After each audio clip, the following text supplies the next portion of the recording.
Tak ada seorang Nabi pun yang Tuhan hantar ke dunia datang daripada negara barat. Tak ada.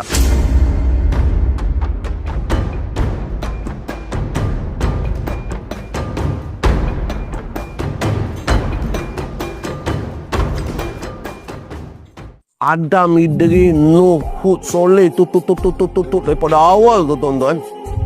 Ada 124,000 Nabi-Nabi. Semuanya lahir daripada timur.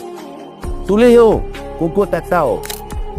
Tak ada seorang Nabi pun yang Tuhan hantar ke dunia datang daripada negara barat. Tak ada. Tak ada. Tak ada bukti tulisan, tak ada bukti arkeologi pun. Tak ada. Semuanya datang daripada sebelah timur. Paling banyak Timur Tengah. Barat tidak pernah mengeluarkan seorang Nabi pun.